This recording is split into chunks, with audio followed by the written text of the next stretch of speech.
Assalamualaikum warahmatullahi wabarakatuh. Bismillahirrahmanirrahim.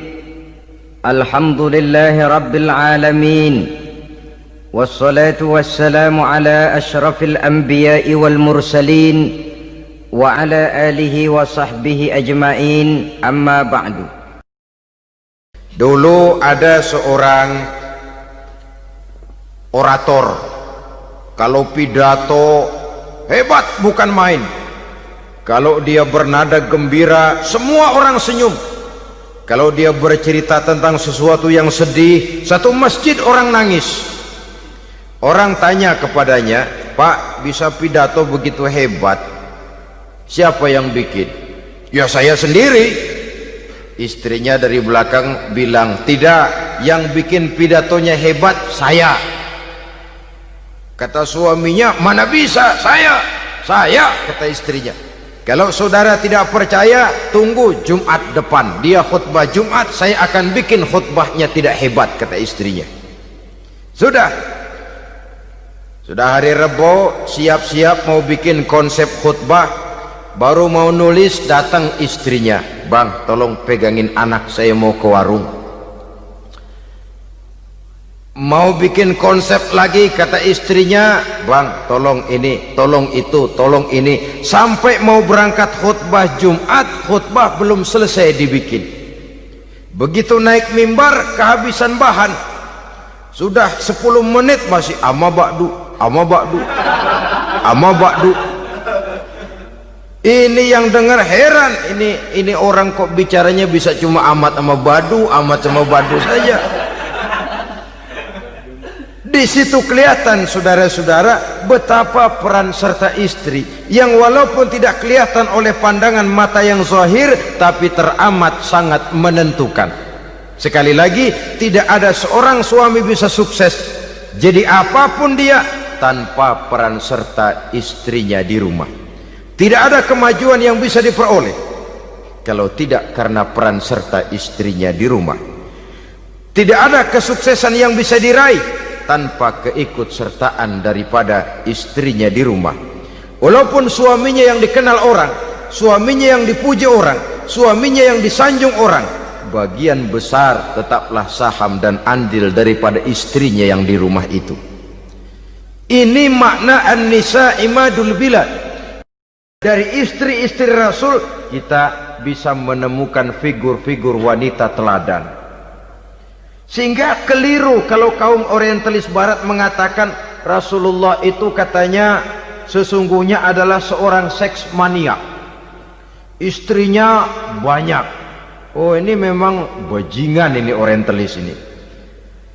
Kalau Rasulullah itu seorang seks mania, tentu yang dinikahinya itu pertama jelas gadis semua, yang kedua tentu cantik-cantik semua.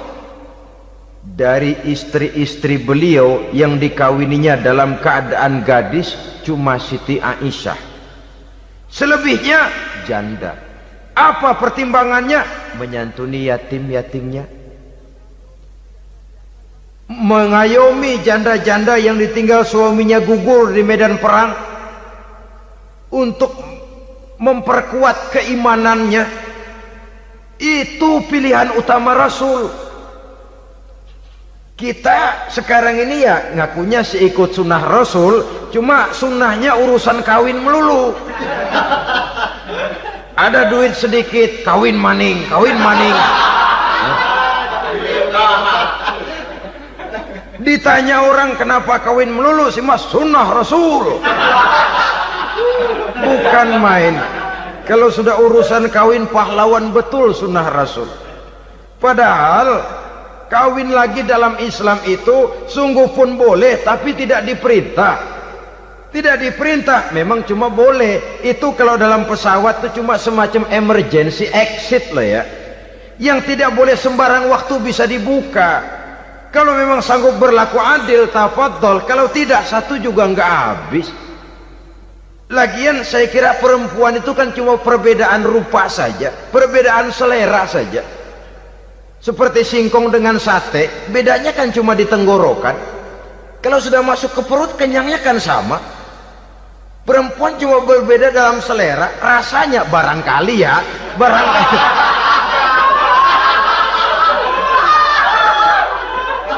Barangkali tidak jauh beda. Saudara hadirin, lah Islam ini mengatur lewat pintu yang dinamakan nikah itu tadi, sehingga dengan demikian bisa dinikmati secara tenang, tentram. Tidak usah manusia ya, kucing saja, coba lihat kucing.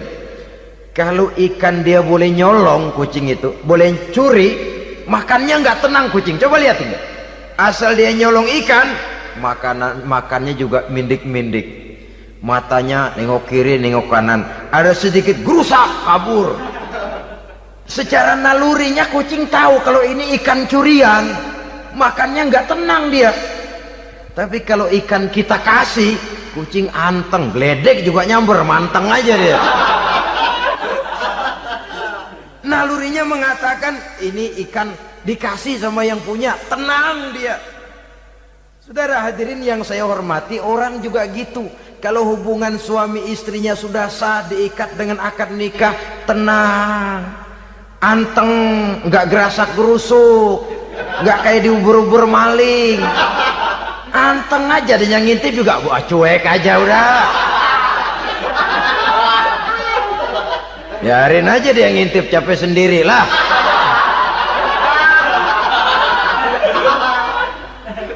Tapi kalau nyuri-nyuri, coba lihat dah. Mana di kebun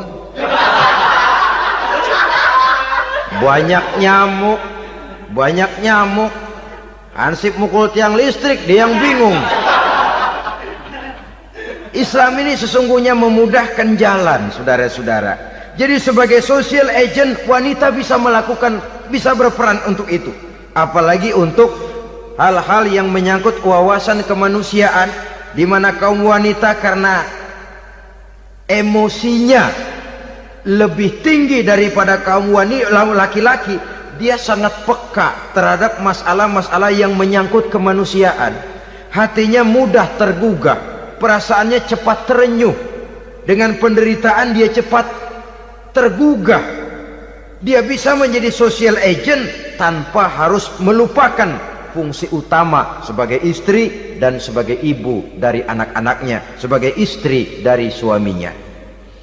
Saudara hadirin yang saya muliakan, dahulu Al-Quran pernah menceritakan betapa istri-istri pembesar di istana mewah di zaman Nabi Yusuf, kalau istilah sekarang nyonya-nyonya jet set, nyonya-nyonya VIP, betapa mereka mau memporak-porandakan keimanan seorang pemuda seperti halnya Nabi Yusuf alaihi salam.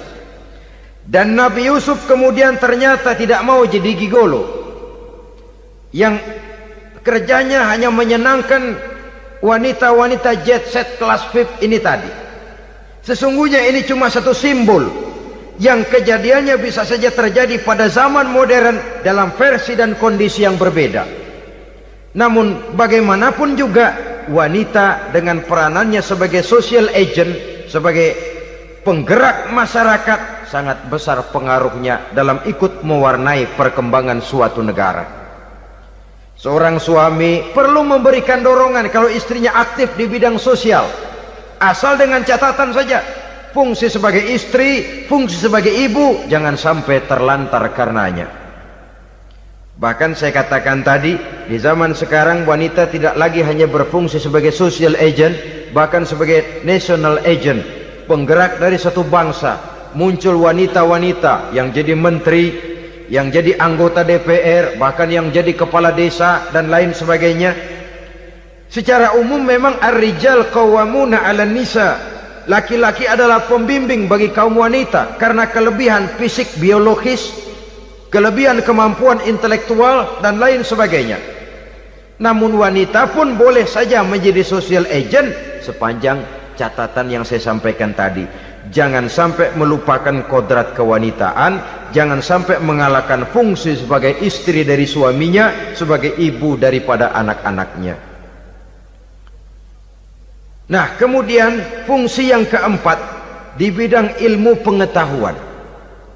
Islam memberikan kesempatan yang sama kepada kaum wanita, thalabul ilmi faridatun ala kulli muslimin wa muslimatin, menuntut ilmu itu wajib hukumnya bagi orang Islam baik laki-laki maupun perempuan, sampai dibentuk kalimat pengecuali khusus ini, muslimin wa muslimatin, bagi muslim laki-laki, bagi muslim perempuan. Dan alhamdulillah, kalau dulu di zaman Raden Ajeng Kartini nasib perempuan berada di balik pintu yang digembok rapat-rapat, siklusnya berputar cuma sumur dapur kasur, kasur sumur dapur, dapur sumur kasur, melingkar di situ satu saja peranan kaum wanita. Memberontak jiwa Raden Ajeng Kartini, menuntut persamaan bahwa wanita berhak maju sama dengan laki-laki. Entah Islam sejak 14 abad yang lalu sudah mencanangkan ini, menuntut ilmu wajib bagi laki-laki dan perempuan beragama Islam. Orang Islam baik dia laki-laki baik dia perempuan wajib menuntut ilmu.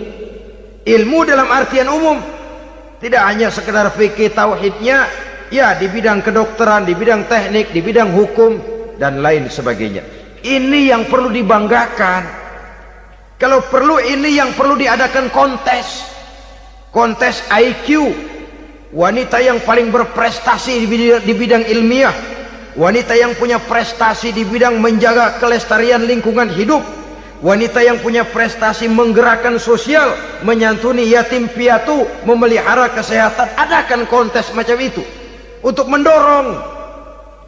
Ini enggak, kalau kontes yang diukur betis, bibir, pinggul, payudara, lubang hidung, ukur sekalian kita. Apa manfaatnya dan apa unsur pendidikan yang ada di dalamnya? Tidak menguntungkan, tidak mendidik, dan tidak membawa manfaat. Kecuali lalu yang timbul pola hidup konsumen, pola hidup konsumer, pola hidup yang material, pola hidup yang pola hidup yang gemerlapan. Ya, kalau oleh anak-anak muda yang terjangkau, kalau tidak, dia hanyut ditelan mimpinya. Dia ingin bergaya hidup jet set, sementara dia dihadapkan oleh kenyataan bahwa dia tinggal di kampung, ibu bapaknya orang kampung, dan lain sebagainya. Jiwanya berontak, terjadilah kegalauan, terjadilah kerancuan, terjadilah komplikasi, perang di batin antara keinginannya dengan lingkungan nyata yang dihadapinya. Dan kalau sudah ada gejala semacam itu, penyakit-penyakit kejiwaan akan mudah muncul. Ini gejala terutama buat orang-orang yang tinggal di daerah transisi, kota besar bukan, kampung banget juga enggak, daerah cekak. Akibatnya gayanya ya sering gaya enggak karu-karuan, gaya kepalang tanggung jadinya. Saudara hadirin yang saya muliakan, akhirnya apa? Santri tapi lagunya kayak koboi, koboi tapi sesungguhnya santri. Saudara hadirin yang saya hormati, maka di bidang ilmu pengetahuan wanita mempunyai peranan yang sangat besar.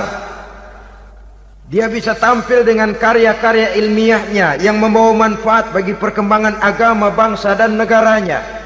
Majulah kaum wanita dengan ilmu pengetahuan, tuntutlah ilmu seluas-luasnya. Kita hidup di satu negara yang merdeka, kita beragama yang memberikan satu keyakinan bahwa menuntut ilmu merupakan kewajiban, bahwa peranan wanita tidak hanya di belakang dapur, lain sebagainya, yang seluruhnya terpantul dari dinamika kehidupan kaum wanita. Saudara-saudara kaum muslimin rahimakumullah. Kemudian yang kelima, peranan wanita dalam bidang agama. Kita bersyukur sekarang ini gejalanya dimanapun pengajian, biasanya lebih ramai pengajian ibu-ibu dari bapak-bapak. Peringatan hari-hari besar keagamaan, biasanya lebih ramai ibu-ibu daripada bapak-bapak. Pengajian ibu lebih ramai, padahal kalau bicara sibuk lebih sibuk ibu daripada bapak misalnya. Kalau sudah pengajian bapak-bapak, biasanya pengajiannya rame cuma 3 giliran itu. Pembukaan, maulid, penutupan. Kalau sudah yang rutin pengajian tiap minggu, 3 pojok yang ngaji. Yang atu nguap, yang atu pules, yang atu ngiler. Saudara hadirin yang saya muliakan, ada badan kontak majelis taklim yang merupakan wadah daripada kegiatan ibu-ibu. Ada Ittihadul Muballighat, Persatuan Muballighat, ada Persatuan para Asatizah, dan macam-macam lagi peranan ibu-ibu di dalam kehidupan beragama. Tapi sesungguhnya harus dimulai dari bagaimana si ibu mewariskan jiwa agama kepada anak-anaknya di rumah tangganya. Kalau itu gagal, dia mau melangkah ke masyarakat, dia sudah gagal sejak awal sesungguhnya. Keberhasilannya dia menata masyarakat akan mengakibatkan dia nanti bernasib seperti Nabi Nuh. Berhasil mengajak beberapa orang kafir mengikuti ajarannya, tapi gagal mengislamkan putranya sendiri Kan'an. Bukan tidak berusaha, tapi memang Allah sudah menghendakinya sedemikian untuk menjadi contoh buat kita semua. Yang penting orang tua berusaha dan berikhtiar. Kalau sudah berusaha dan berikhtiar, anak ternyata memang sulit diurus, barangkali memang fotokopinya Kan'an tuh anak. Ya orang tua kalau sudah berusaha, ya tawakallah. Jangan belum berusaha lalu berkata, jangan anak kita, anak Nabi aja ada yang bengal. Ngajar tidak mau, mengajar anak tidak mau, mendidik anak tidak mau, lalu mencontoh Nabi, salah kaprah namanya. Kaum wanita bisa berperan di dalam agama. Ketika Rasul hijrah, itu kan beliau tidak langsung ke Madinah. Dari Mekah itu beliau mengambil jalan arah ke kiri menuju Gua Sur. Ini dalam strategi militer punya makna sendiri. Jenderal yang ulung, ahli strategi militer ini. Di Gua Sur sana beliau tinggal 2 hari 3 malam. Siapa yang membawa makanan ke Gua Sur? Siapa yang menjadi kurir untuk mengintai kegiatan-kegiatan Quraisy setelah Nabi berangkat hijrah? Asma, putri Abu Bakar Siddiq radhiyallahu anhu. Jadi kurir, jadi spion, membawa makanan untuk Rasul dan ayahnya di Gua Sur. Ini peranan wanita. Di tengah bahaya, di tengah keadaan posisi terjepit, Rasul di dalam gua, diamatinya keadaan Quraisy, dilaporkannya kepada Rasul. Jasa seorang wanita bernama Asma, putri dari Abu Bakar Siddiq radhiyallahu anhu. Rabi'atul Adawiyah, seorang sayyidah sufiyah, ahli tasawuf yang terkenal dengan ajaran cintanya kepada Tuhan.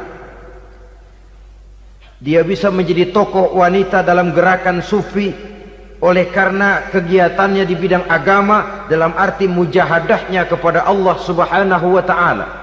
Dia korbankan bagian besar daripada hidupnya untuk mengabdi kepada Allah. Setelah suaminya meninggal, seumur hidup dia tidak pernah nikah lagi. Bukan tidak cantik, cantik. Bukan tidak ada yang mau, banyak yang meminang. Bahkan diantaranya termasuk Sufyan Tsauri, seorang tokoh juga, pernah mencoba meminang beliau. Kata Sufyan, Rabi'ah, bagaimana? Kamu kan janda? Iya. Lalu, lah saya kan duda. Jadi bagaimana? Daripada kita masing-masing sendiri-sendiri kan lebih baik kita join. Maksud kamu apa? Saya mau meminang kamu. Boleh? Tapi mas kawinnya saya minta engkau jawab 4 pertanyaan saya. Kalau bisa, diri saya seutuhnya saya berikan kepada kamu. Kalau tidak, tidak usah saja. In ajabtani fi 4 masail fa ana laka. Kalau engkau sanggup menjawab 4 pertanyaan saya, seluruh diri saya bulat-bulat saya serahkan kepada kamu. Yang pertama, Sufyan, semua orang kan bakalan mati. Iya. Ya soal mati sih sama, mati. Cuma hakikat mati kan lain-lain.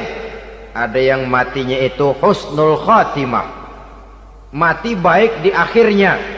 lagi ngaji mati, lagi baca Quran mati, lagi sholat mati, lagi dengar ceramah mati, lagi sodako mati. Itu mati-mati yang su'ul khatimah. Ada yang mati itu mati yang husnul khatimah, maksud saya. Ada mati itu yang disebut su'ul khatimah, jelek di penghujungnya. Lagi nyekek botol mampus, lagi banting kartu plak plak habis,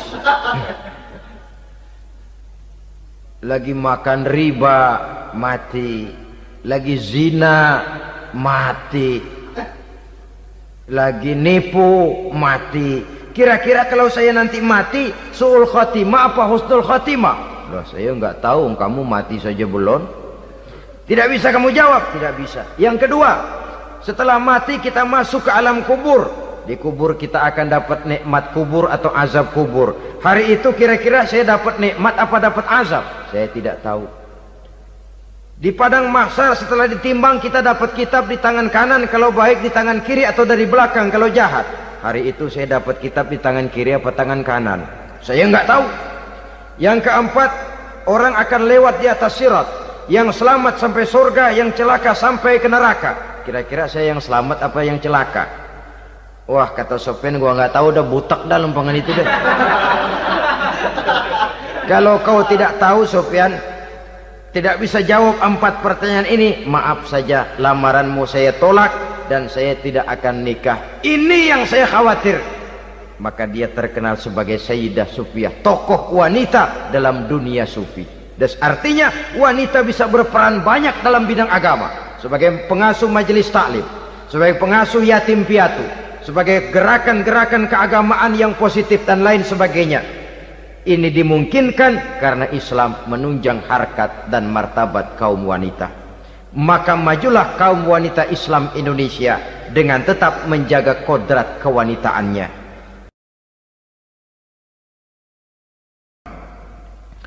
Sebelum Islam datang, nasib perempuan nyaris hanya berputar di segitiga saja. Dapur, sumur, kasur. Kasur, sumur, dapur. Seolah-olah wanita terpaut dengan 3 itu tadi. Seolah-olah wanita tidak bisa berbuat lebih banyak daripada itu. Bahkan di tengah masyarakat jahiliyah, bayi perempuan mendatangkan aib sehingga mereka lalu dikubur hidup-hidup. Maka datang Islam dengan tegas mencanangkan satu revolusi yang mengangkat harkat dan martabat kaum wanita.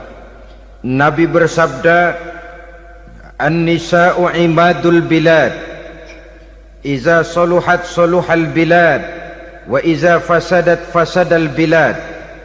Wanita adalah tiang negara. Jikalau baik wanita, baiklah negara. Jikalau rusak wanita, hancurlah negara. Dalam berbagai ayat Al-Quranul Karim menjelaskan tentang wanita dan peranannya. Al-Quran bercerita tentang Siti Hawa.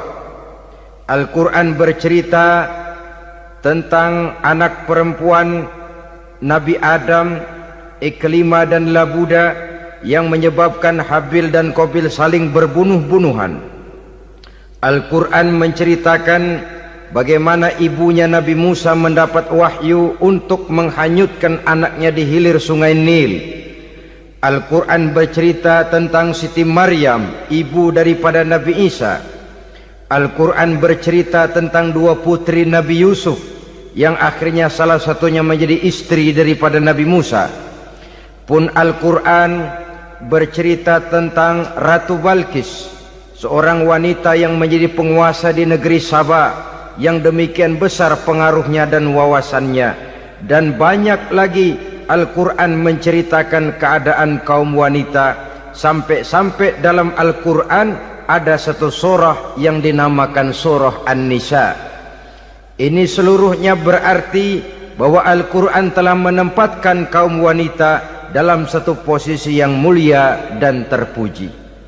Al-Quran memberikan emansipasi, bahwa wanita berhak mengejar kemajuan sebagaimana halnya kaum laki-laki. Tetapi sungguh pun demikian, Al-Quran tetap memberikan batasan-batasan sepanjang emansipasi itu tidak bertentangan dengan kodrat kewanitaan itu sendiri. Kalau persamaan dan kemajuan, kalau emansipasi dan hak asasi sudah tidak sesuai lagi dengan kodrat kewanitaan, pada akhirnya bukan mengangkat harkat dan martabat kaum wanita, justru malah merendahkan derajat dan martabat kaum wanita itu sendiri.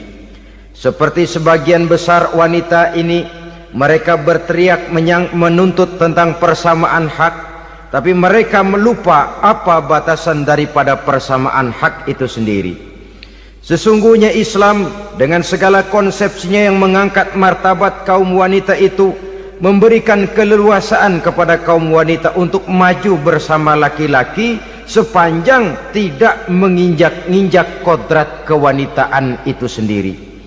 Kalau sudah sampai kepada menginjak kodrat kewanitaan, maka akan merendahkan martabat kaum wanita. Sebab apa? Secara fisik dan psikis, agaknya memang laki-laki sudah ditakdirkan oleh Allah untuk menjadi pembimbing bagi kaum wanita. Walaupun tidak tertutup kemungkinan wanita tampil sebagai pemimpin, tetapi dari segi fisik biologis misalnya, laki-laki itu diciptakan kekar, kuat untuk memikul dan melaksanakan tugas-tugas yang berat. Sedangkan perempuan pada umumnya adalah lembut, ayu, lemot, denok, geboy dan lain sebagainya. Maka kalau kita baca sejarah, Allah itu belum pernah mengutus rasul perempuan, semua rasul laki-laki. Sebab apa? Secara fisik biologis tugas kerasulan lebih dimungkinkan oleh seorang laki-laki. Tugas rasul itu berat, kadang-kadang perang, dicaci maki, berhadapan dengan ujung tombak, ujung pedang dan lain sebagainya. Makanya seluruh rasul laki-laki, dan Allah belum pernah mengutus rasul perempuan. Dari segi lain, perempuan itu banyak terhalang untuk melaksanakan ajaran agama. Misalnya 1 minggu dalam sebulan perempuan itu terkena cuti khusus, mengalami masa menstruasi, tidak sholat, tidak puasa, tidak melaksanakan ajaran agama yang tidak dibolehkan pada saat menstruasi itu. Kalau ada rasul perempuan, lalu saat malaikat akan menyampaikan wahyu, kebetulan rasulnya sedang wah, itu bisa balik-balik lagi malaikat Jibril ke langit itu. Mau turun nyampein wahyu, balik lagi ke atas, ditegur, kenapa balik lagi Jibril? Rasulnya lagi head.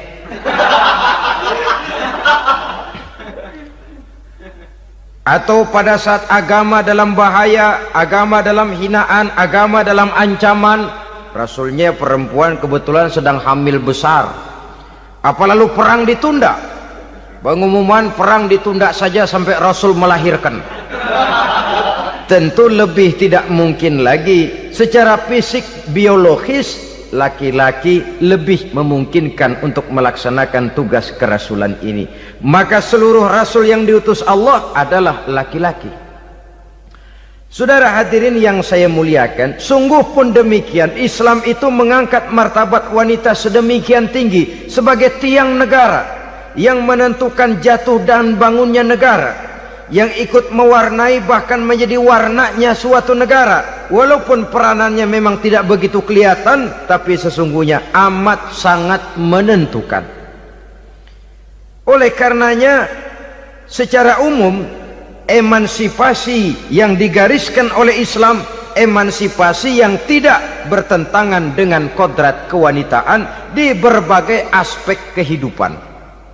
Kalau sekarang emansipasi ini kelihatannya sudah salah pasang, salah kaprah.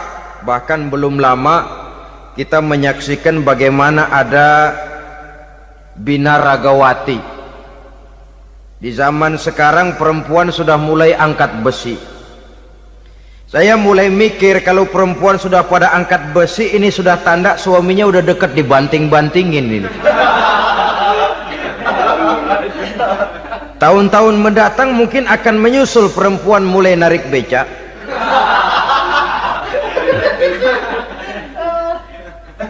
Nampaknya kan sudah tidak lagi mengindahkan kodratnya sebagai wanita.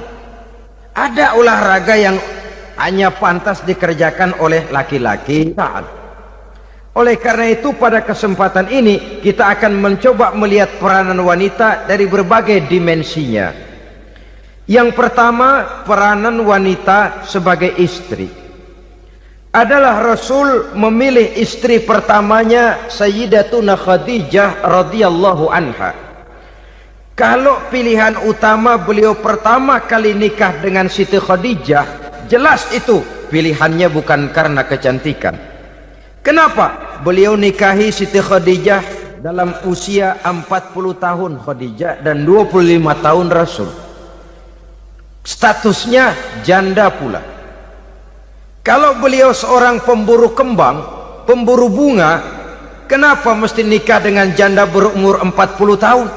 Sedangkan beliau waktu itu masih berumur 25 tahun.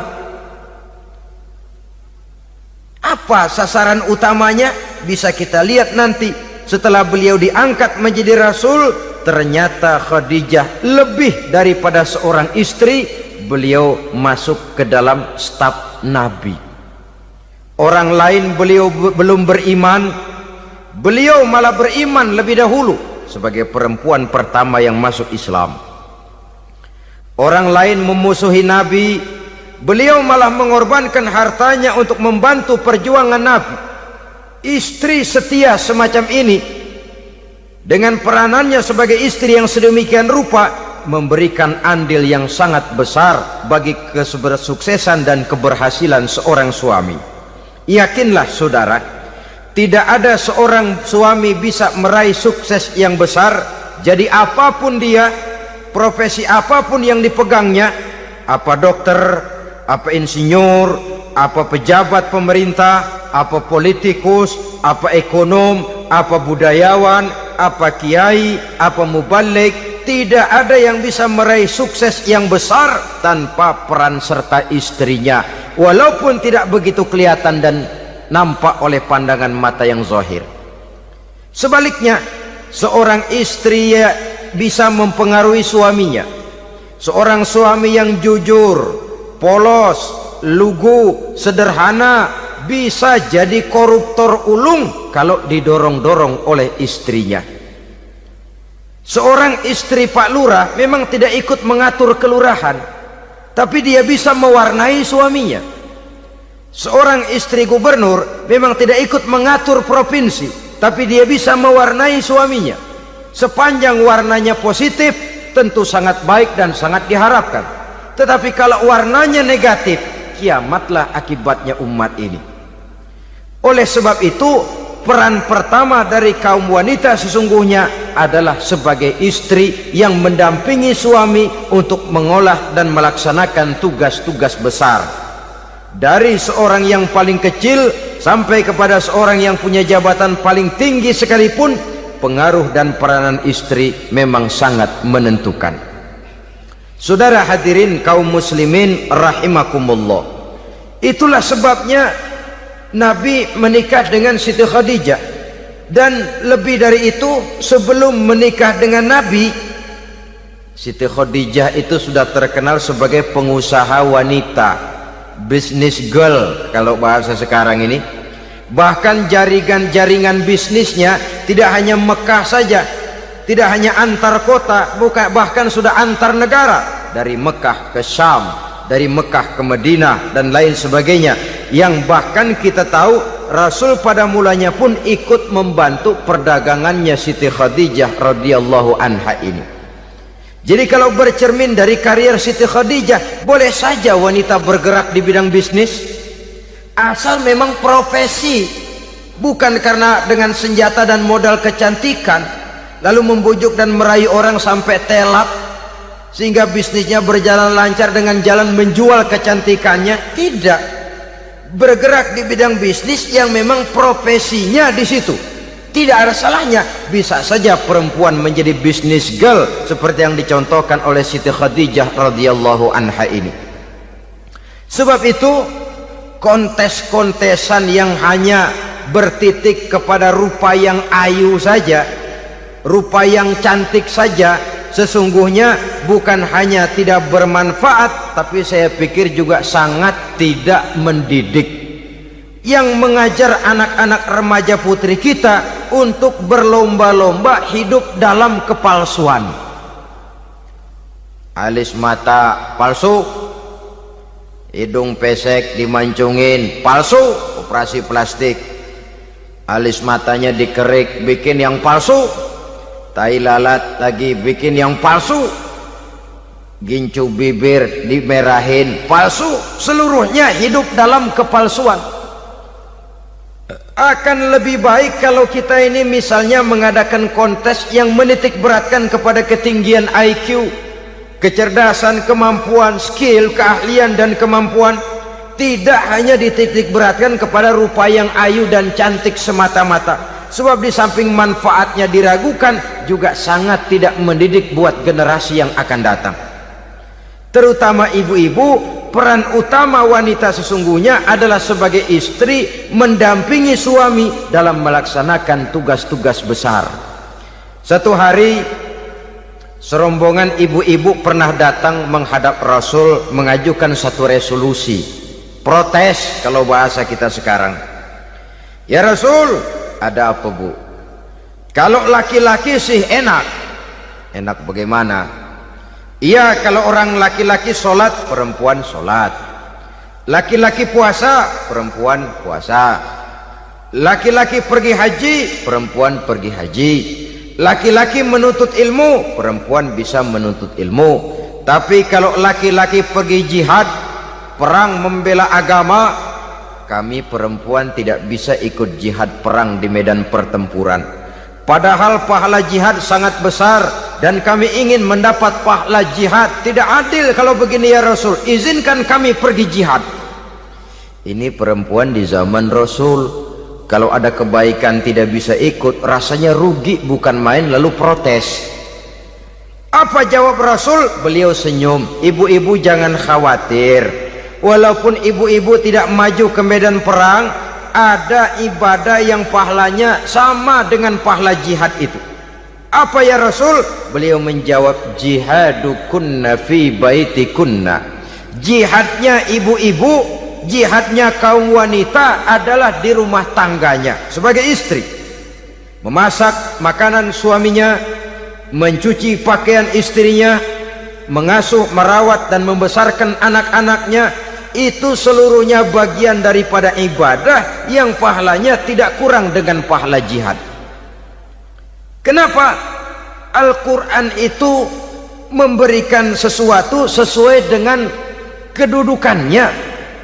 Kalau perempuan pergi perang jihad membela agama, musuhnya laki semua, kayak apa perangnya?